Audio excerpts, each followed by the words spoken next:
नमस्कार,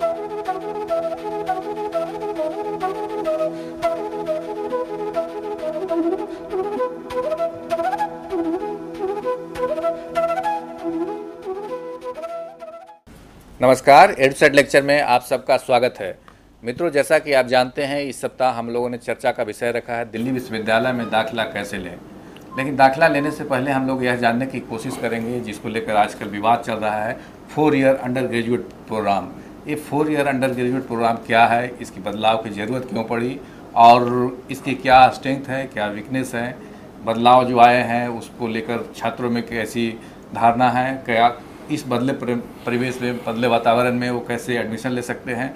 इन सभी पहलुओं पर हम लोग चर्चा करने की कोशिश करेंगे, उसके जो गूढ़ बातें हैं उसको समझने की कोशिश करेंगे। और इस पर चर्चा के लिए स्टूडियो में हैं डॉक्टर शंकर कुमार। आप दिल्ली विश्वविद्यालय के हिंदू कॉलेज में इतिहास के प्राध्यापक हैं। साथ ही जो टास्क फोर्स गठित किया गया था 4 ईयर अंडर ग्रेजुएट प्रोग्राम के लिए, उसके एक अहम मेंबर रहे हैं। इनका योगदान काफ़ी रहा है। तो एक जो कैसे इवॉल्व हुआ है प्रोसेस, उसके बारे में भी जानते हैं। तो मैं समझता हूं कि जो ये बताएंगे वो हम सब के लिए लाभदायक साबित होगा। इस उम्मीद के साथ डॉक्टर शंकर कुमार को आमंत्रित करते हैं कि वे अपना व्याख्यान शुरू करें और अंत में आप सबका भी प्रश्न लेंगे, जिसका डायरेक्ट उत्तर आपको मिलेगा। Welcome sir. Thank you Amarinder ji and very good afternoon viewers. आज की इस परिचर्चा का जो विषय है वह किसी विषय विशेष से संबंधित नहीं है। मैं यहाँ विषय का संदर्भ किसी डिसिप्लिन के तौर पर कह रहा हूँ, बल्कि इस परिचर्चा का जो मुद्दा है वो है एडमिशन प्रोसेस दिल्ली यूनिवर्सिटी की। और चूँकि इस अकादमिक वर्ष से, यानी कि 2013-14 के अकादमिक वर्ष से दिल्ली यूनिवर्सिटी की जो अंडर ग्रेजुएट कोर्सेज़ हैं वो 3 वर्षों के बजाय 4 वर्षों की होंगी। और उसके कई और पहलू हैं जिसके बारे में अवगत हो जाना विद्यार्थियों के लिए बड़ा ही महत्वपूर्ण है। इस विषय पर यूनिवर्सिटी में और यूनिवर्सिटी के बाहर भी काफ़ी चर्चा रही है। और अच्छी बात है कि इसके ऊपर कई मुद्दों पर, कई विषयों पर लोगों ने अपनी बात रखी है और एक चर्चा के माहौल में इसका प्रारूप तैयार किया गया। कई बातें कईयों को गले के नीचे नहीं उतर रही हैं। कई ऐसे प्रावधान हैं जो कि भविष्य तय करेगा कि वह किस हद तक सक्सेसफुल है। तो ये सारी बातें हैं और निश्चित है कि एक विद्यार्थी जो इस वर्ष दिल्ली यूनिवर्सिटी में एडमिशन ले रहा है, उसके मन में भी कई दुविधाएं होंगी, तनाव का कारण रहा है। तो इसके ऊपर हम चर्चा करेंगे इस आशय से कि इस चर्चा से काफ़ी जो बातें हैं वो सुलझेंगी, खुलकर सामने आएंगी। जो कन्फ्यूजन है वो दूर होगा। जो इसकी जो संभावनाएं हैं या कई आशंकाएं जो जाहिर की जा रही हैं उनका निराकरण किया जाएगा। तो यह चर्चा मूलतः इस आशय से किया जा रहा है। और इसी के लिए मैं शुरुआत करूंगा जो प्री एग्जिस्टिंग स्ट्रक्चर था अंडर ग्रेजुएट कोर्सेज का दिल्ली यूनिवर्सिटी में, जो कि 3 year under graduate honours course और बीए प्रोग्राम कोर्सेज चलते थे। तो उसकी जो रूपरेखा थी एक पृष्ठभूमि में मैं उसे रखना चाहूँगा, ताकि उसके साथ इस बदलाव को देखा जा सके। जो यार्डस्टिक है किसी भी पाठ्यक्रम को देखने का या उसके स्ट्रक्चर को देखने का, वह ग्राउंडेड रहे। और इसी के पृष्ठभूमि में हम इसके पॉजिटिव्स और नेगेटिव्स को समझ सकें, उसका आकलन कर सकें। तो ये अगर आप पिछले वर्ष तक, यानी विगत वर्ष तक जो स्ट्रक्चर रहा है दिल्ली विश्वविद्यालय में अंडर ग्रेजुएट कोर्सेज का, उसका एक रूपरेखा आपके सामने स्क्रीन पर है। जैसा मैंने आपको बताया कि यह 3 वर्षों के अंतराल का अंडर ग्रेजुएट प्रोग्राम था अब तक। और इसमें बीए ऑनर्स और बीए प्रोग्राम, मैं यहाँ बीए अगर कह रहा हूँ तो आप मानकर चलें कि उसका जो साइंस काउंटर पार्ट है वह भी इसमें सम्मिलित है। तो बीए बीएससी ऑनर्स एक स्ट्रीम था जिसे एक विद्यार्थी परस्यू करता था और उसे पहले बताना होता था कि वह बीए ऑनर्स में एडमिशन ले रहा है या बीए प्रोग्राम में एडमिशन ले रहा है या बीएससी ऑनर्स में एडमिशन ले रहा है या जो उसका साइंस काउंटर पार्ट है बीए प्रोग्राम का या बीए पास कोर्स का उसमें एडमिशन ले रहा है। तो दो समानांतर कोर्सेज चलती थी अभी तक और यह जो ड्यूरेशन था वह 3 वर्षों का था। इसके अलावा एक बात जो हम सबों को समझना चाहिए वह यह है कि जो रेगुलर पेपर्स थे बीए बीएससी ऑनर्स और बीए प्रोग्राम या बीएससी जो उनका प्रोग्राम या पास कोर्स वाला हिस्सा है, उसके अलावा कई क्वालिफाइंग पेपर्स होते थे।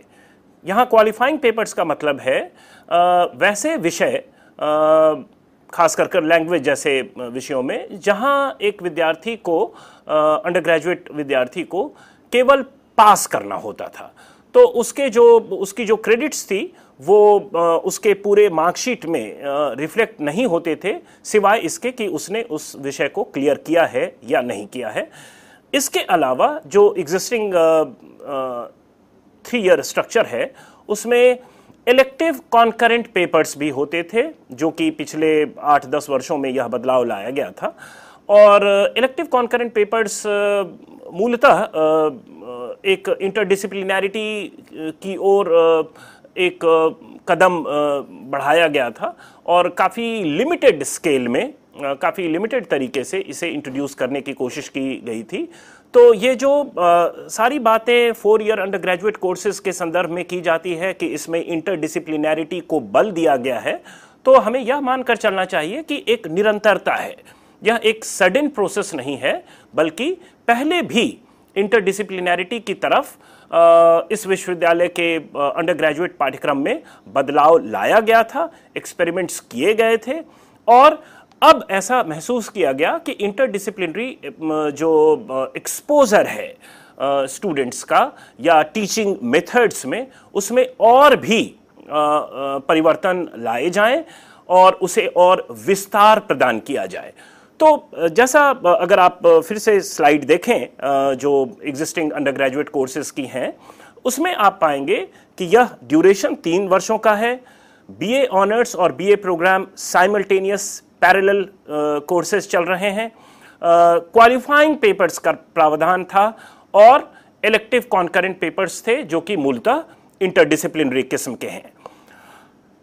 इसके आलोक में या इस पृष्ठभूमि में अगर हम 4 ईयर अंडर ग्रेजुएट कोर्सेज को देखें जो कि इस वर्ष से लागू हो रहा है इस विश्वविद्यालय में, तो सबसे पहले हमें समझना होगा कि इसके रैशनल क्या हैं, इसकी ज़रूरत क्यों पड़ी, ऐसा क्या इस एग्जिस्टिंग स्ट्रक्चर या जो प्रेजेंट माहौल है टीचिंग लर्निंग का उसमें ऐसी कौन सी खामियां थी, ऐसी कौन सी कमियां थी जिसे दूर करने के लिए या ऐसे कौन से बदलाव आ रहे थे पूरे टीचिंग लर्निंग इकोलॉजिकल सिचुएशन में जिसके आलोक में यह बदलाव लाया गया। तो अगर हम इस विषय के ऊपर ध्यान दें तो हम पाएंगे कि सबसे पहला, अगर आप स्लाइड देखें तो सबसे पहला जो मुद्दा है वो है लो एम्प्लॉयबिलिटी का। यहाँ लो एम्प्लॉयबिलिटी से मेरा तात्पर्य यह है कि दिल्ली विश्वविद्यालय एक पब्लिक फंडेड इंस्टीट्यूशन है और यह एक मास यूनिवर्सिटी है। अगर आप इसकी संख्या की ओर ध्यान दें तो यह काफ़ी ज़्यादा है, कई कॉलेजेस हैं, कई कोर्सेज हैं, कई विषय हैं, कई डिपार्टमेंट्स हैं और उन सबों में पढ़ाई की जाती है अंडर ग्रेजुएशन लेवल की। तो इस दृष्टिकोण से अगर हम देखें तो एक एम्प्लॉयबल अंडर ग्रेजुएट तैयार कर पाना भी एक दायित्व होता है इतने बड़े सेंट्रल यूनिवर्सिटी का। हालांकि मैं यह नहीं मानता कि एम्प्लॉयबल अंडर ग्रेजुएट्स तैयार करना एकमात्र मंशा इस विश्वविद्यालय का होना चाहिए, परंतु यह एक महत्वपूर्ण बात जरूर है। और 4 ईयर अंडर ग्रेजुएट प्रोग्राम में इस कंपोनेंट के ऊपर, इस मसले के ऊपर काफी बल दिया गया है और कोशिश की गई है। कोई गारंटी नहीं है कि हर एक अंडर ग्रेजुएट एम्प्लॉयबल ही होगा, लेकिन एक कोशिश की गई है। और इस कोशिश के पीछे जो इनपुट्स मिले थे, वो इनपुट्स को सिस्टमैटिकली स्टडी कर अंडर ग्रेजुएट प्रोग्राम में, टीचिंग प्रोग्राम में कई चेंजेस लाए गए उस आलोक में कि जो अंडर ग्रेजुएट की जो टीचिंग है यहाँ दिल्ली यूनिवर्सिटी में, उसे ज़्यादा उसका कैनवस बढ़ाया जाए और उसे ज़्यादा स्ट्रेंथन किया जाए। उसकी जो रिसर्च कोशेंट है या उसकी जो स्किल डेवलपमेंट कोशेंट है, उसे भी स्ट्रेंथन किया जाए, बट्रेस किया जाए। माफ करें, जो हैंड्स ऑन एक्सपोजर है, हैंड्स ऑन तरीका है चीज़ों को समझने और देखने का, उसे भी इसमें इंक्लूड किया जाए। तो इस तरह की बातें इस 4 ईयर अंडर ग्रेजुएट प्रोग्राम में लाई गई। अगर आप टीवी देखते हैं या न्यूज़पेपर्स के रेगुलर टच में हैं तो आपने देखा होगा कि दिल्ली यूनिवर्सिटी के वाइस चांसलर ने भी इस बात को कई जगह उद्धृत किया कि कई जो कंपनियां कैंपस आती हैं रिक्रूटमेंट के लिए, उनके इनपुट्स इसमें लिए गए और ऐसा पाया गया उनके ऑब्जर्वेशन में कि हमारी जो एम्प्लॉयबिलिटी है हमारे अंडर ग्रेजुएट्स की, वो कम है। और उन्होंने स्पेसिफिक फीडबैक्स दिए जिसको समझा गया और जिसके ऊपर सहमति बनाई गई और उसके फलस्वरूप ये बदलाव किए गए। तो एक महत्वपूर्ण हिस्सा जो है या एक महत्वपूर्ण कंपोनेंट जो है इस पूरे बदलाव का, वो है ज़्यादा एम्प्लॉयबल ग्रेजुएट्स तैयार करना। इसके अलावा उन्हीं फीडबैक्स जो कि पहले जो स्टूडेंट्स यहाँ से पास आउट कर गए हैं, कहीं काम कर रहे हैं, कहीं कार्यरत हैं या इवन अदरवाइज, उनकी फीडबैक्स ली गई। एकेडमिक कांग्रेस किया गया पिछले वर्ष सितंबर के महीने में। पेरेंट्स की फीडबैक ली गई जो उसे भी फैक्टर करने की कोशिश की गई कि उनकी क्या अपेक्षा है यूनिवर्सिटी सिस्टम से। कई जो यूनिवर्सिटी सिस्टम के बाहर सिविल सोसाइटी के मेंबरान हैं, उन्हें आमंत्रित किया गया था, उन्होंने भी अपने राय रखे। खेल कूद जैसे विषय के ऊपर कृष्णमाचारी श्रीकांत ने अपने विचार रखे। उसी प्रकार से प्रशासनिक क्षेत्र से भी कई लोगों ने अपने विचार रखे उस कांग्रेस में। स्टूडेंट्स, टीचर्स उस अलग अलग सेशंस में अपने विचार रखे। कई मॉडल्स प्रस्तुत किए गए कि अंडर ग्रेजुएट लेवल में अगर इस तरह स्ट्रक्चर तैयार किया जाए पाठ्यक्रम का या उसे पढ़ाने का या अंडर ग्रेजुएट टीचिंग का, पेडागॉजिकल चेंजेस, जैसे हम एग्जामिनेशन किसी सेमेस्टर के अंत में करते हैं और पूरे वर्ष उसे किसी पुस्तक विशेष के आलोक में टॉपिक वाइज उसे उस विषय को पढ़ाते हैं। स्टूडेंट्स उसको ग्रैस्प करने की कोशिश करते हैं और जिस ढंग से इवैल्यूएट किया जाता है, क्या यह सही तरीका है या हमें इसमें भी पेडागॉजिकल मेथड्स में भी कुछ बदलाव लाने चाहिए। तो इन सारी बातों पर चर्चा हुई और उसके फलस्वरूप जो प्रारूप तैयार किया गया, उसमें जिन महत्वपूर्ण बातों पर मुख्य रूप से चर्चा हुई और जिसका कहीं ना कहीं समावेश इस 4 ईयर अंडर ग्रेजुएट स्ट्रक्चर में आपको दिखता है, हम उसी की चर्चा कर रहे हैं। तो रैशनल के टर्म्स में सबसे पहला जो अभी हमने डिस्कस किया वह है एम्प्लॉयबिलिटी कोशेंट को बढ़ाने की कोशिश इसमें की गई है। मैं इसको अलग से विस्तृत रूप से चर्चा करना चाहूंगा, लेकिन चूंकि रैशनल की बात हो रही है और कई ऐसे पॉइंट्स हैं, तो let's first try to run through these topics so that we have a overview of the rationale which called for change in the terms of undergraduate teaching. So low employability was one. Second, limited exposure across the specialisation paper. यहाँ specialisation paper से हमारा तात्पर्य honours courses से है, क्योंकि honours courses जो existing structure है उसमें एक ही होता था। तो आप एक विषय में ऑनर्स करते थे और जो पूरा आपका पाठ्यक्रम है वह उसी के इर्द गिर्द घूमता था, धुरी ऑनर्स पेपर का होता था, और लगभग जो आपका एक्सपोजर नॉन ऑनर्स पेपर्स में था वो बहुत ज़्यादा नहीं था, नगण्य सा था। एक दो आप कॉन्करेंट पेपर्स पढ़ते थे और उसके अलावा कई क्वालिफाइंग एक दो लैंग्वेज के पेपर्स पढ़ते थे। तो जो पूरा स्ट्रक्चर है उसमें स्टूडेंट्स का फोकस बिल्कुल ही डिसिप्लिन सेंट्रिक स्पेशलाइजेशन का होता था और ऐसा माना गया कि यह विषय वस्तु के आलोक में भी उतना सही नहीं है।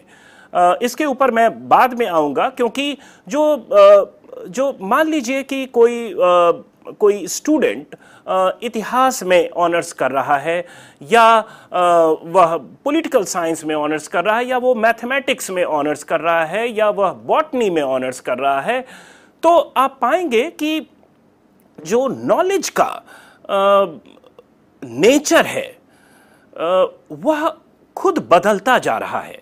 और इस इंफॉर्मेशन बूम में जहां नॉलेज क्रिएट की जा रही है काफ़ी द्रुत गति से, इस इंफॉर्मेशन एज में उस पूरे नॉलेज को समाहित कर पाना, उसको टैप कर पाना और उसको सिस्टमैटिक तरीके से समझ और उसका आकलन कर पाना, उसका विश्लेषण कर पाना, जो कि काफ़ी महत्वपूर्ण है किसी भी विषय के लिए, उसके गहन अध्ययन के लिए महत्वपूर्ण है। कि अगर आप इतिहास ही पढ़ रहे हैं तो इतिहास से जुड़े जितनी इंफॉर्मेशन या नॉलेज क्रिएट हो रही हैं, आप उसका कहीं ना कहीं उसे समाहित करें ऑनर्स प्रोग्राम में।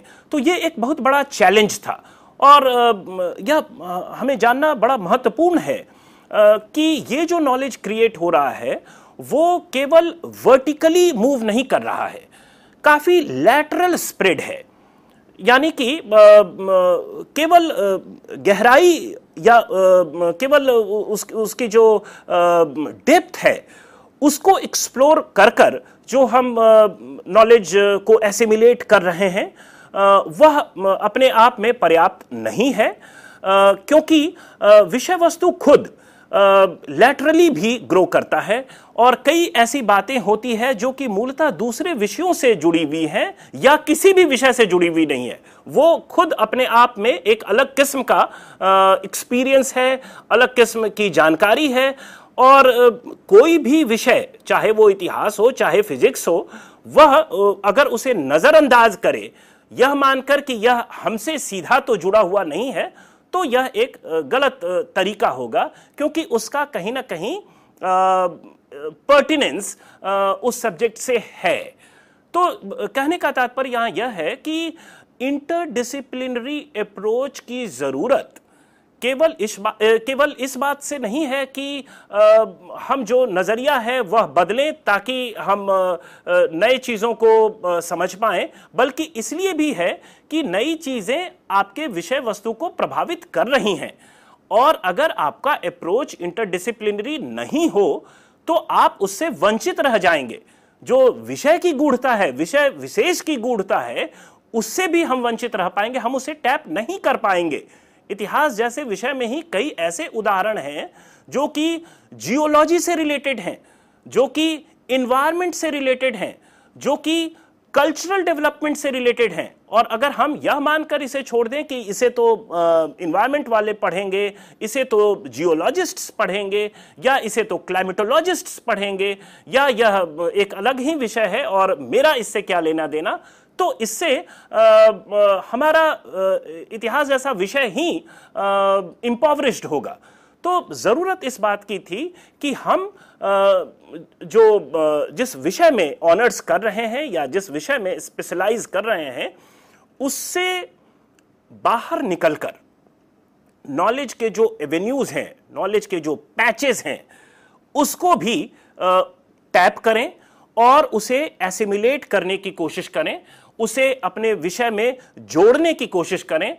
मैं यह नहीं कह रहा कि आप अपने विषय में एंकर्ड नहीं हो और केवल यही करते रहें, बल्कि आप अपने विषय की फिलॉसफी, मेथोडोलॉजी में एंकर्ड हो, लेकिन एक खुलापन अपने अप्रोच में रखें ताकि जो उससे जुड़े हुए विषय वस्तु हैं उसे भी समाहित कर पाएं, उसका भी हम लाभ उठा पाएं। तो यह संदर्भ है इस अंडर ग्रेजुएट प्रोग्राम में इंटरडिसिप्लिनैरिटी को या ट्रांसडिसिप्लिनैरिटी को इतना बल देने का। और इसी पृष्ठभूमि में इस बात को समझा गया और कोशिश की गई है इसमें कि हम स्टूडेंट्स को, विद्यार्थियों को पहले 2 वर्षों में फाउंडेशन पेपर्स के जरिए ज्यादा से ज्यादा लैटरली एक्सप्लोर करने का स्पेस क्रिएट करें, उन्हें मौका दें कि वो कई मूल विषयों को, कई ऐसी समस्याओं को, कई ऐसे चैलेंजेस को जो कि कंटेम्प्रोरी इंडिया जिससे प्रभावित होता है, उसको अलग अलग विषयों के नजरिए से समझने की कोशिश करें। और इसके फलस्वरूप जो उनकी जो पर्सपेक्टिव इनरिच होगी उसका वो यूज करें अपने डिसिप्लिन सेंट्रिक पेपर्स में, अपने विषय में, जिस विषय में उन्होंने एडमिशन लिया है, जिस डिसिप्लिन सेंट्रिक पेपर में उन्होंने एडमिशन लिया है, जिसे हम आगे जैसा हम चर्चा करेंगे DC1 पेपर, तो उसमें उसका कैसे वो समावेश कर पाएंगे। तो इस आशय से इन फाउंडेशन पेपर्स जैसे कॉन्सेप्ट्स को इंट्रोड्यूस किया गया है 4 ईयर अंडर ग्रेजुएट प्रोग्राम में। तो ये एम्प्लॉयबिलिटी के बाद एक दूसरा जो मसला था वो था स्पेशलाइजेशन पेपर के बाहर जाने की जो स्टूडेंट्स की ज़रूरत है उसको किस तरह से एड्रेस किया जाए, उसकी चिंता और उसका समाधान हम कह सकते हैं 4 ईयर अंडर ग्रेजुएट पेपर में करने की कोशिश की गई है। तीसरा महत्वपूर्ण मुद्दा जो है, जो कि आप अपने स्लाइड में देख सकते हैं, तीसरे पॉइंट के तौर पर हाई ड्रॉप आउट रेट। ये हाई ड्रॉप आउट रेट को मैं एक्सप्लेन कर दूं। दिल्ली विश्वविद्यालय के जो अंडर ग्रेजुएट रिजल्ट्स हैं, जो जितने विद्यार्थी यहाँ से पास आउट करते हैं, अगर उन पूरी संख्या को उसका आकलन किया जाए तो हम पाते हैं कि लगभग 25 से 30% छात्र इस पूरे 3 ईयर जो ऑनर्स कोर्स थी या बीए प्रोग्राम कोर्स था उसे पूरा नहीं कर पाते थे। यह एक चिंता का विषय था और इसमें प्रॉब्लम्स कई फ्रंट्स पर हो सकते थे। संभव है कि विद्यार्थी उतने मेधावी नहीं हो या उनकी रुचि उतनी ज़्यादा नहीं मेंटेन कर पाई गई हो 3 वर्षों के दौरान। संभव है कि जो हम टीचर्स जो उसे विषय को हैंडल करते हों उनमें कमियां हों और हम अपने अप्रोच को अपने समय के अनुरूप शायद बदल नहीं पा रहे हों। संभव है कि उसमें भी कुछ कमियां रही हों। संभव है कि किसी अन्य कारणों से वह सामाजिक या आर्थिक कारण विवशताओं से कोई स्टूडेंट 3 साल के कोर्स को पूरा नहीं कर पा रहा हो और इसी के कारण वह ड्रॉप आउट कर जा रहा हो बीच में। तो कई बातें थी जिस पर चर्चा की गई और एक कोशिश की गई कि क्या इस स्ट्रक्चर में ये जो प्रपोज्ड 4 ईयर स्ट्रक्चर था उसमें हम कुछ इस मुद्दे पर उसका इस आलोक में कुछ निराकरण कर सकते हैं या नहीं। और इसी पृष्ठभूमि में कई प्रोविजंस 4 ईयर स्ट्रक्चर में किए गए जिसके ऊपर हम आगे चर्चा करेंगे, जिसे हम एग्जिट पॉइंट्स के तौर पर जानते हैं।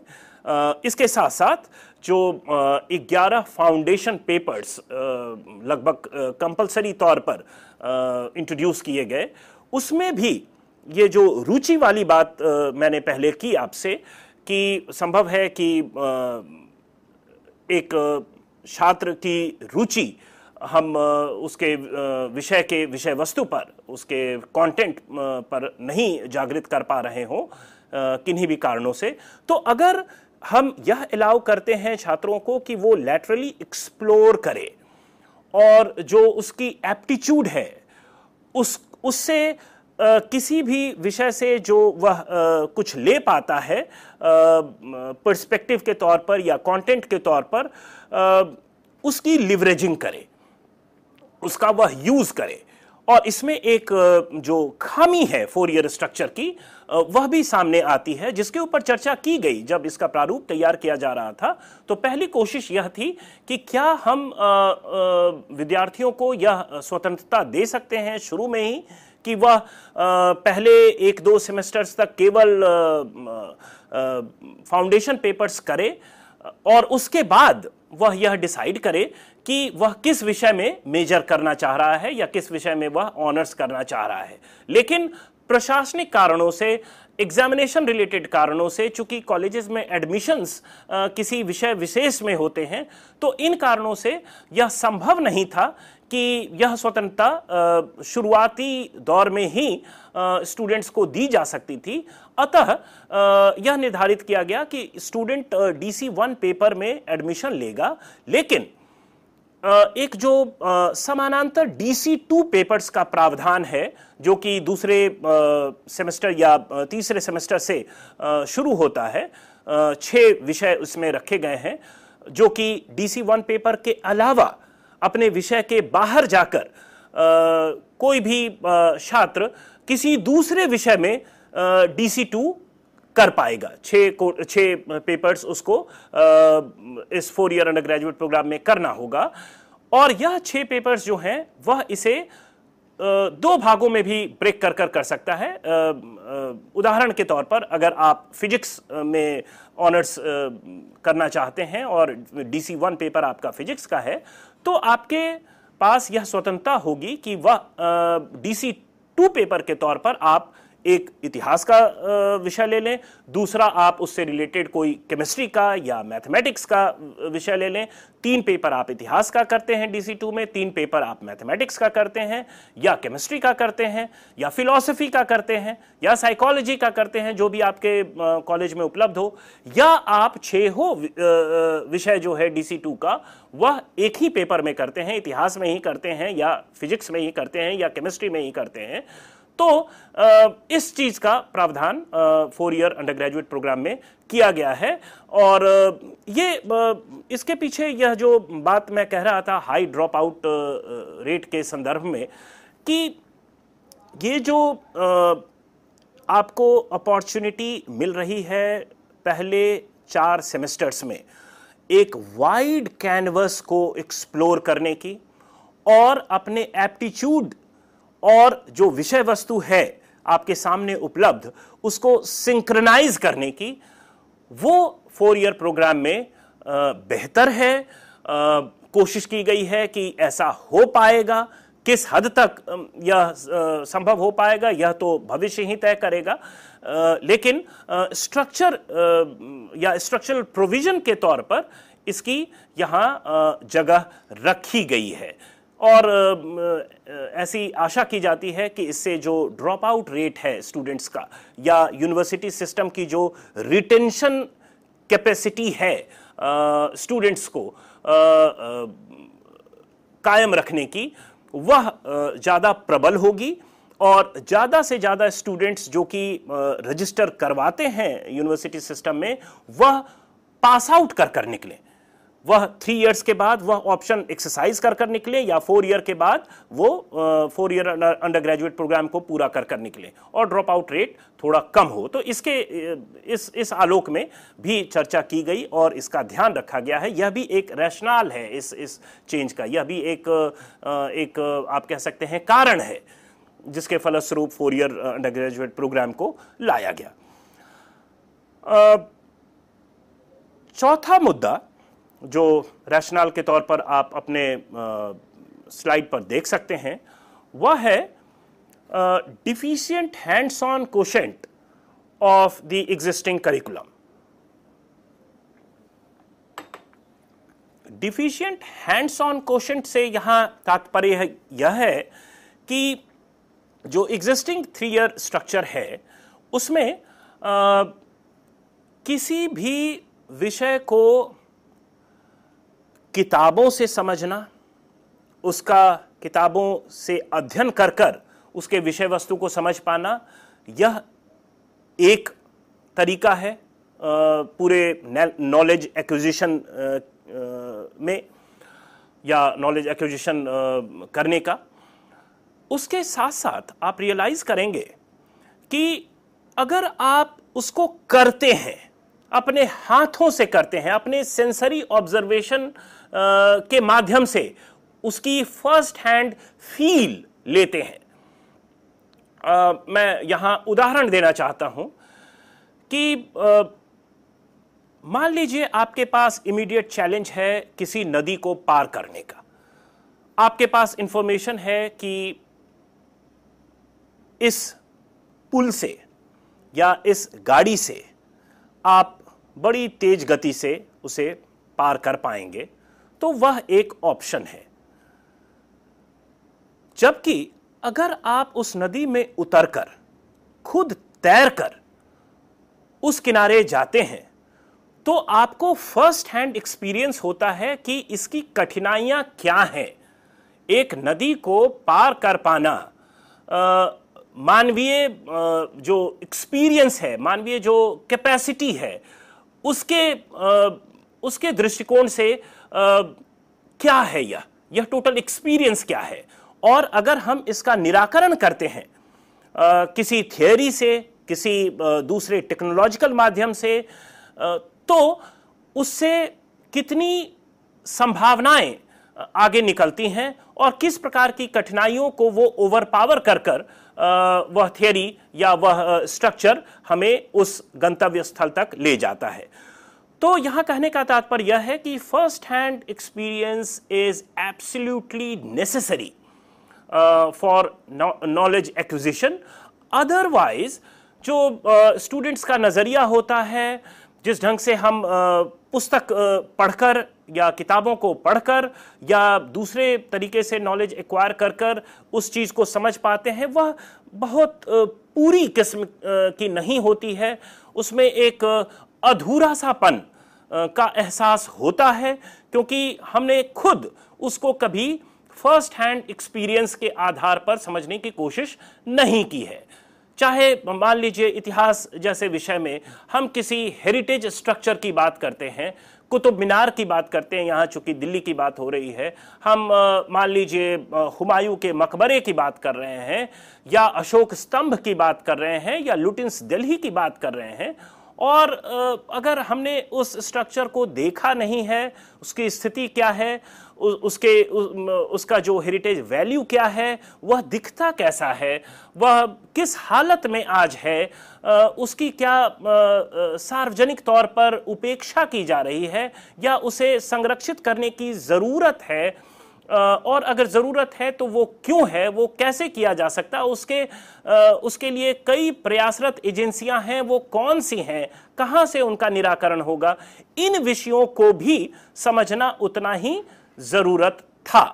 तो इस आलोक में जो हैंड्स ऑन एक्सपीरियंस है, जो खुद जाकर देखने समझने की जो ज़रूरत महसूस की गई, उसके ऊपर काफ़ी बल है। और ऐसा आप देखेंगे अगले स्लाइड्स में, जो इवैल्यूएशन का तरीका है फाउंडेशन पेपर्स को जांचने का, उसमें बदलाव किया गया है। जो इंटरनल असेसमेंट कंपोनेंट है इवैल्यूएशन का फाउंडेशन पेपर्स में, उसे बढ़ाया गया है, उसे प्रोजेक्ट बेस्ड बनाया गया है, जिसमें स्टूडेंट्स मूलतः उसकी जो एंट्री होगी उस विषय वस्तु में, वह प्रोजेक्ट के माध्यम से होगी, और एक टीचर रिसीड करेगा, जो डोमिनेंट पोजीशन है उससे वो रिसीड कर कर वो एक मेंटोर के तौर पर वह केवल उस स्टूडेंट्स की जो इंटरेस्ट है, उसकी जो रुचि है, और जिस पर वह प्रोजेक्ट कर रहा है, जिस दिशा में जा रहा है,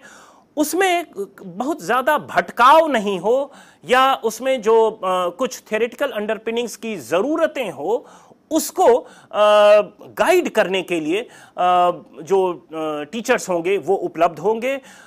डिस्कशन पर काफ़ी बल दिया गया है कि जैसे मान लीजिए एक सप्ताह में 3 क्लासेस निर्धारित हैं फाउंडेशन पेपर्स के लिए, एक फाउंडेशन पेपर्स के लिए, तो उन 3 क्लासेस में एक क्लास लगभग रिजर्व्ड है डिस्कशन के लिए, जिसमें टीचर ज़्यादा नहीं बोलेंगे बल्कि स्टूडेंट्स खुद उसको डिस्कस करेंगे।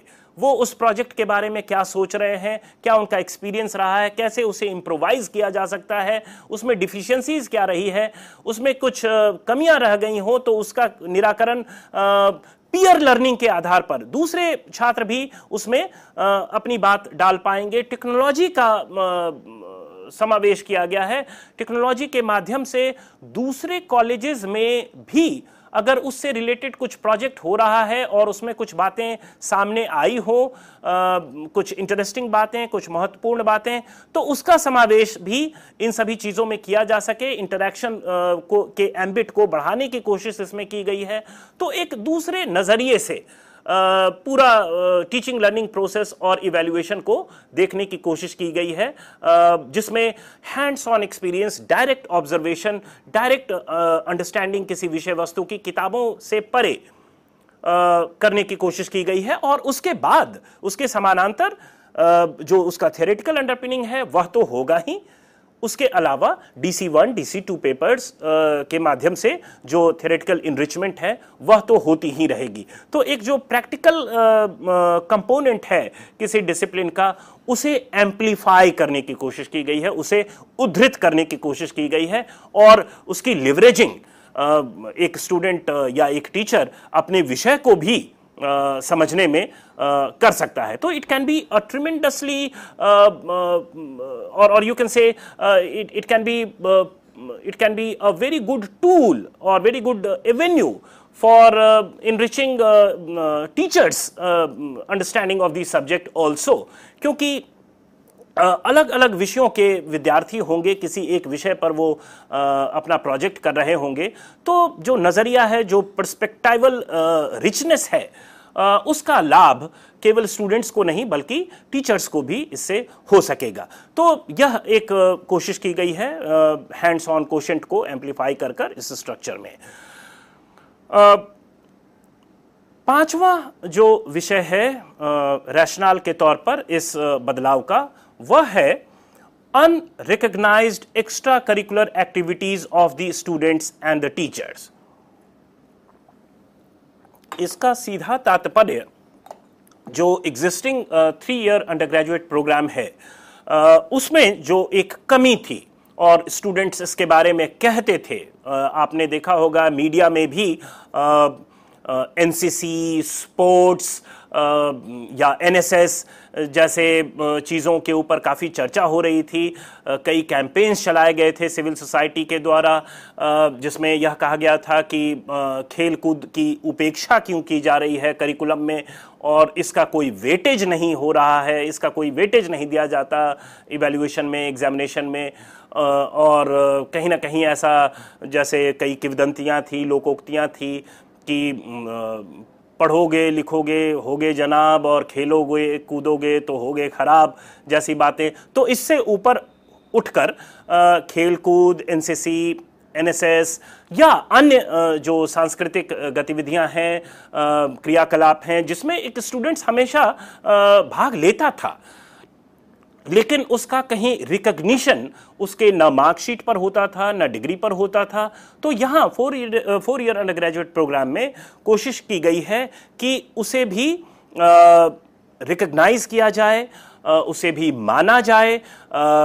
हालांकि ये क्रेडिट कोर्स नहीं होगा, लेकिन इसका मेंशन इन चीज़ों का, अगर कोई स्टूडेंट इन चीज़ों में उन्होंने भाग लिया है तो इसे मेंशन किया जाएगा उनके मार्कशीट पर, जिसका फ़ायदा स्टूडेंट आगे का जो उनका भविष्य है या किसी जॉब में वो जाना चाहते हैं, तो जो एम्प्लॉयर है उसे पता होगा कि इस स्टूडेंट ने इन एक्स्ट्रा करिकुलर एक्टिविटीज़ को के ऊपर ध्यान दिया है और उसके ऊपर काफ़ी काम किया है इन्होंने। तो इसका एक रिकग्निशन के तौर पर आपको 4 ईयर अंडर ग्रेजुएट प्रोग्राम में सुविधा इसमें दी गई है। इसके अलावा अगर रैशनल की बात को आगे ले जाएं, इस बदलाव के पीछे जो कारण है, उसमें एक कमी और महसूस की गई थी और कई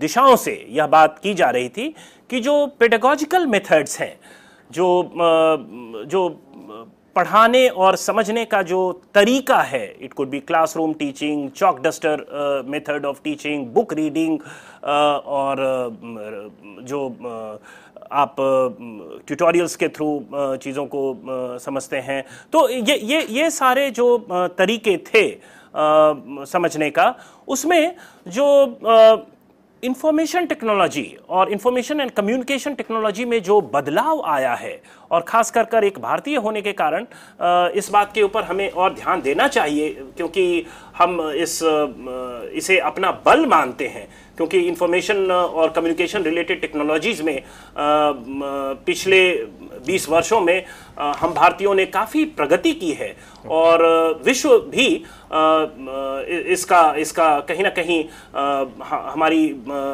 हमारी बातों का वो नोटिस करता है। Sorry to interrupt you, sir. We have a caller from Delhi. Yeah, good afternoon. Please ask your question.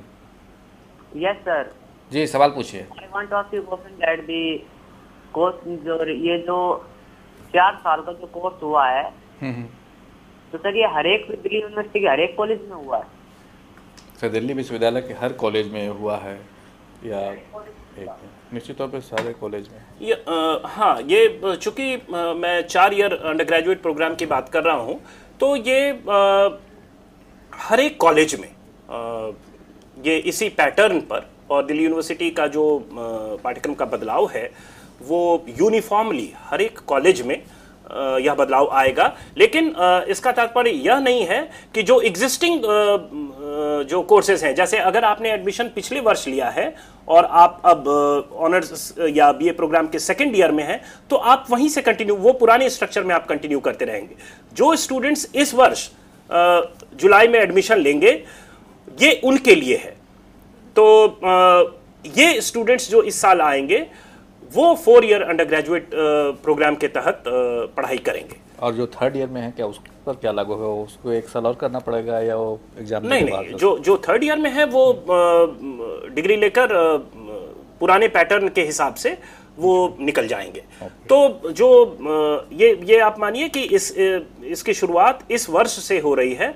पिछले वर्ष जो भी एडमिशन हुआ था या उसके पहले जो भी एडमिशन्स हुए थे या उससे जुड़े हुए जितनी भी समस्याएं होंगी आगे के वर्षों में, उनका निराकरण जिस स्ट्रक्चर में उन्होंने एडमिशन लिया था उसी के आधार पर होगा। आगे बढ़ूं मैं?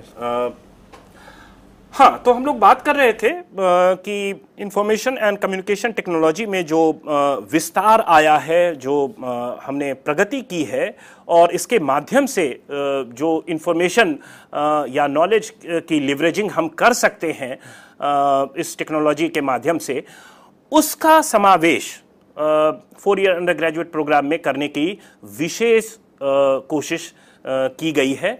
और पेडागॉजिकल मेथड्स में, जैसा मैं अभी चर्चा कर रहा था फाउंडेशन कोर्सेज के तौर पर, कि आप हर एक कॉलेजेस को यह सुविधा प्रदान की गई है कि वो नेट इनेबल्ड इक्विपमेंट्स जो हैं, इंफॉर्मेशन टेक्नोलॉजी रिलेटेड जो इक्विपमेंट्स हैं उसका प्रयोग करें। छात्रों को लैपटॉप्स देने की बात की गई है और इससे जो जितनी भी फैसिलिटीज़ आउटसाइड द कॉलेज, तो जो फैसिलिटीज़ हैं, जो रिसोर्सेज हैं, उसको वो एक्सेस कर पाएंगे और उसका वह फ़ायदा उठा पाएंगे। क्या कोई दूसरा प्रश्न है? वेस्ट बंगाल से दर्शक है, उनका सवाल लेते हैं। जी नमस्कार, सवाल पूछिए। जी सवाल पूछिए। Hello, I am telling from West Bengal, Manipur circle मैंने। Okay. Hello, I want to take admission in Delhi University. In Delhi University. Sorry, can you just repeat your question? Your voice is not very clear. I want to take my admission in science stream. Okay. He want to take admission in Delhi University. So what he need to do and all this. देखिए, ये जो criteria है Delhi university में admission लेने का, वह आज तक जो था वही है, इसमें बदलाव नहीं आया है। तो आप जो क्लास 12th के मार्क्स के आधार पर एडमिशन लेते थे वह कंटिन्यूड है। हर एक कॉलेजेस की अलग अलग कट ऑफ निकलती हैं, हर एक विषय की अलग अलग कट ऑफ होती है हर एक कॉलेजेस में, और उसे नोटिफाई किया जाता है फर्स्ट लिस्ट में, सेकंड लिस्ट में, थर्ड लिस्ट में। और जो भी छात्र उन अनिवार्यताओं को पूरी करते हैं और जो अंक उनका अगर उस कट ऑफ के ऊपर होता है, तो अलग अलग कॉलेजेस की अनिवार्यता होती है कि वो उन्हें एडमिशन्स दें। तो यह जो तरीका था पीछे के वर्षों का, वह कंटिन्यूड है। तो एडमिशन्स उसी आधार पर होंगे और आपको चॉइस भी करना होगा पहले ही कि आप किस विषय में एडमिशन लेना चाहते हैं, DC1 आपका कौन सा होगा। तो अब ये जो पहले BA ऑनर्स या BSc ऑनर्स और उसके साथ साथ एक BA प्रोग्राम या BA पास कोर्स चलता था, तो पास कोर्स अब नहीं है, उसका प्रावधान नहीं है। अब आप एडमिशन किसी DC1 में ही लेंगे, अपने ऑनर्स पेपर में ही लेंगे, लेकिन आपको ऑप्शन होगा कि आप 2 वर्ष के बाद, 3 वर्ष के बाद या 4 वर्ष के बाद उसे पूरा कर निकले। तो ये एक बदलाव है। अदरवाइज जो आधार है एडमिशन का, उसमें बदलाव नहीं आया है। एक बदलाव जरूर है कि अगर आप SC/ST कैटेगरी के स्टूडेंट हैं, तो अब आपको अपने चॉइस के कॉलेज में एडमिशन लेने की स्वतंत्रता है। पहले यह निर्धारण यूनिवर्सिटी करता था सेंट्रलाइज्ड तरीके से, और वह आपको किसी कॉलेज विशेष भेजता था एडमिशन लेने के लिए। अब SC/ST स्टूडेंट्स भी अपने चॉइस कॉलेज में सीधा दाखिला ले सकते हैं अपने अंक के आधार पर। तो कट ऑफ जो है वो कॉलेजेस को SC/ST स्टूडेंट्स के लिए भी अलग से निकालनी होगी और उसके आधार पर आप सीधा नामांकन करवा सकते हैं। अच्छा, कट ऑफ की इस बार क्या संभावना है, खास करके तब जब दूसरे विश्वविद्यालय 3 वर्ष के कोर्स ऑफर कर रहे हैं, तो लोग स्टूडेंट चाहेंगे कि हम वहीं एडमिशन लें, अपना 4 साल के बजाय 3 साल में ही हमारा कोर्स पूरा हो जाएगा। तो क्या कट ऑफ ड्रॉप होने की भी संभावना है? इस तरह का भी कोई स्टडी दिल्ली यूनिवर्सिटी ने किया है before introduction of this course? देखिए, यह एक प्रश्न है जो कि बार चर्चा करेंगे। इसके पहले दिल्ली से कॉलर हम उनका सवाल लेते हैं। जी नमस्कार, सवाल पूछिए। हेलो, मेरा नाम बाबुल है। जी सवाल पूछिए। मैंने अपना ग्रेजुएशन कंप्लीट कर रखा है और फिर भी मुझे दिल्ली यूनिवर्सिटी से कोर्स करना है, क्योंकि इन्होंने 4 ईयर का जो कोर्स निकाला है और जिसमें ऑप्शंस है कि हम 2 साल के बाद निकल सकते हैं, 3 साल के बाद हम निकल सकते हैं, या फिर अगर रिसर्च की तरफ अप्रोच जो जा रहा है, तो क्या मैं being a science student can I go for a BA course? नहीं, आप तो ऑलरेडी ग्रेजुएशन कर चुके हैं ना? हाँ, मैं ग्रेजुएशन कर चुका हूँ, लेकिन I still want to do graduation from Delhi University again. बिल्कुल कर सकते हैं जी। सर मैं क्योंकि सिविल सर्विस की एंट्रेंस प्रिपरेशन कर रहा हूँ मैं, and for that I need a guidance, and I know that that faculty is good, I can get the guidance from them, so I want to take admission in the BA program. Okay जी, आपके प्रश्न को जिस हद तक मैं समझ पाया, मैं उत्तर देने की कोशिश कर रहा हूं कि आपने साइंस में ग्रेजुएशन ऑलरेडी किया हुआ है और अब आप चाहते हैं कि दिल्ली यूनिवर्सिटी से 4 ईयर अंडर ग्रेजुएट प्रोग्राम के तहत फिर से ग्रेजुएशन में दाखिला लें, ताकि जो सिविल सर्विसेज की तैयारी आप कर रहे हैं उसमें इसका आप लाभ उठा सकें। तो मैं जहाँ तक अपनी राय इसके ऊपर आपको दे पाऊँगा वह यह है कि अगर आप सिविल सर्विसेज एग्जामिनेशन के पैटर्न के बदलाव से अवगत हैं, जो कि मैं मानता हूं कि आप चूंकि अभ्यर्थी हैं तो निश्चित रूप से आप उससे अवगत होंगे, उसमें भी आपने देखा होगा कि जो लैटरल स्प्रेड है नॉलेज का, आप अपने विषय के बाहर की बात मैं यहां कर रहा हूं, पहले जो मेंस लेवल पर केवल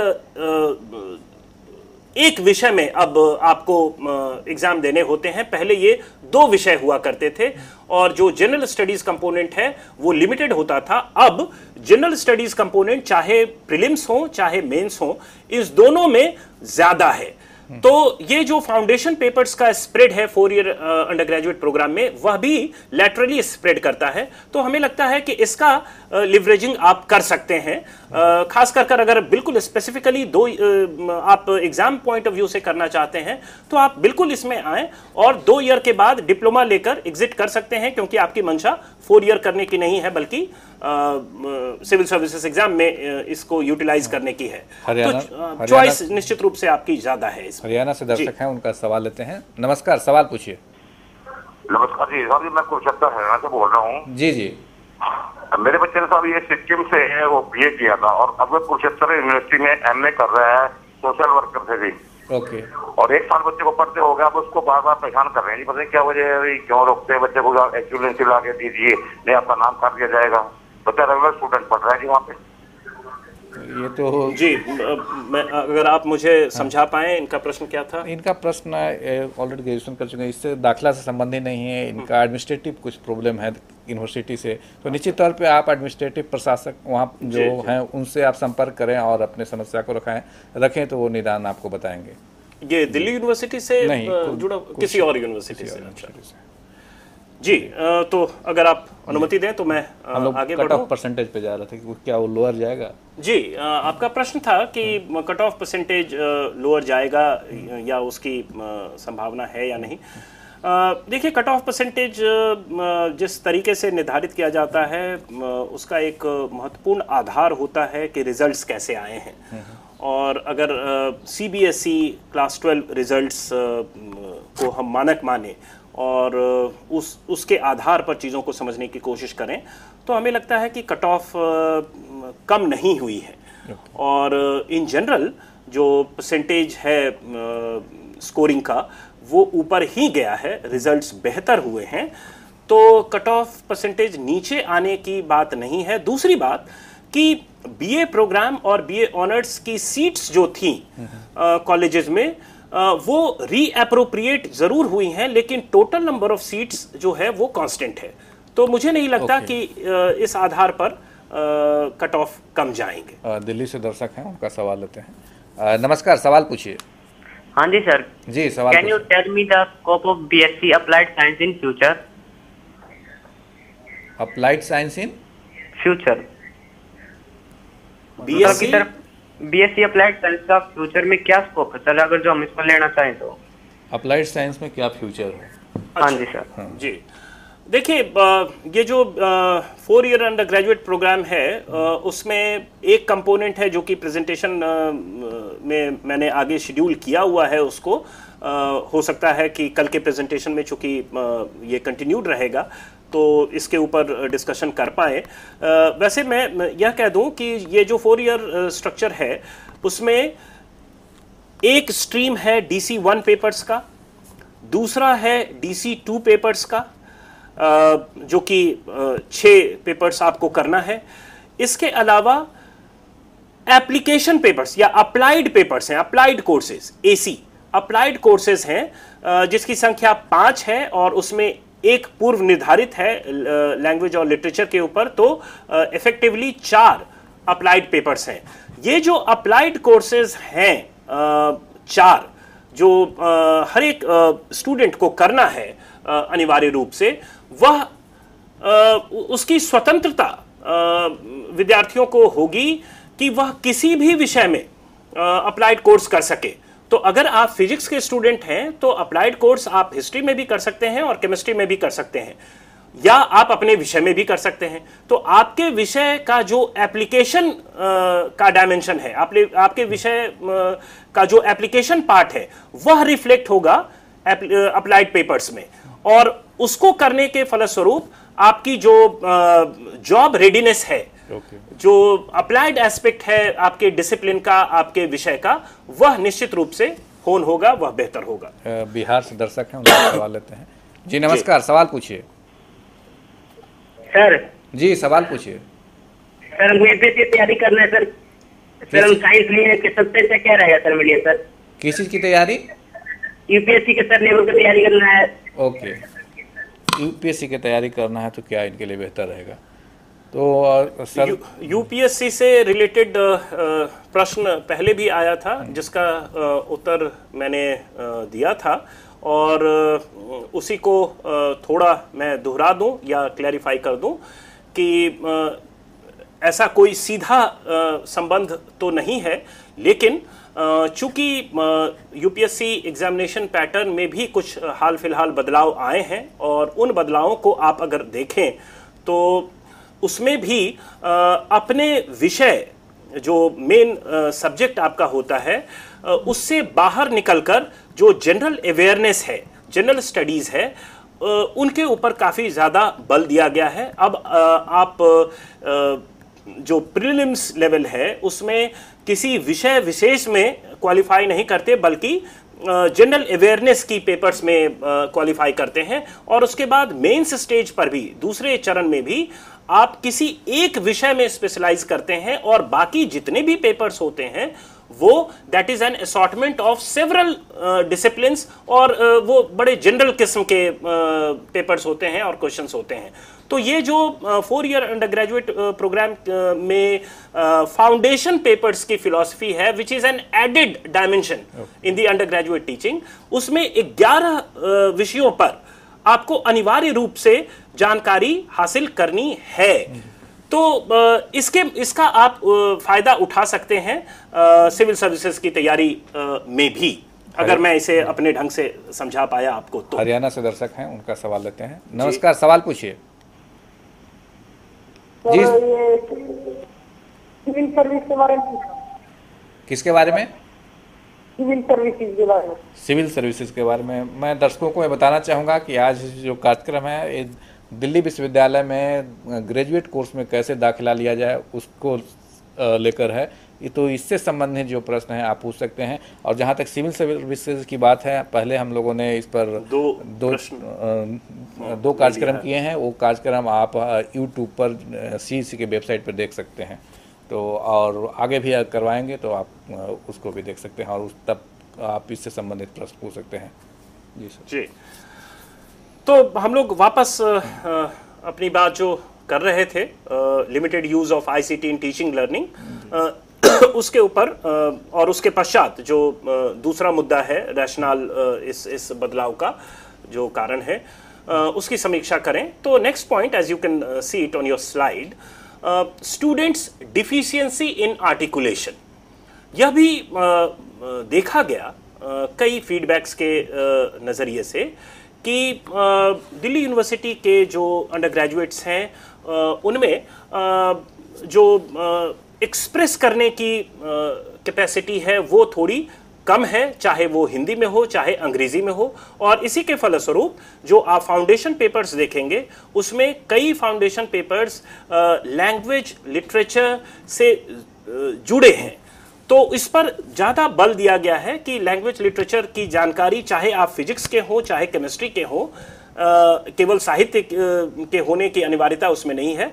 तो उन स्टूडेंट्स की भी जो आर्टिकुलेशन पावर है वो बढ़े, ताकि उनकी ओवरऑल पर्सनालिटी एक बेहतर बने और उनकी जो जॉब रेडीनेस है वह भी बेहतर हो। इसके अलावा अगर साहित्य के माध्यम से वो अपने विषय को मजबूत करना चाहते हैं तो उसकी भी एक ऑप्शन खुली हुई है। मित्रों, आज की चर्चा को यहीं विराम देते हैं। कल और हम लोग चर्चा करेंगे दिल्ली विश्वविद्यालय से संबंधित दाखिला के ऊपर, और कौन से कोर्स हैं जिसमें आप एडमिशन ले सकते हैं और क्या क्या उसकी क्राइटेरिया है, इन सभी बातों पर चर्चा होगी। आप सबको धन्यवाद, और आपकी ओर से डॉक्टर शंकर कुमार को भी बहुत बहुत धन्यवाद, जिन्होंने काफ़ी अच्छे तरह से 4 ईयर अंडर ग्रेजुएट प्रोग्राम के बारे में हम लोगों को बताने की कोशिश की। Thank you very much. धन्यवाद।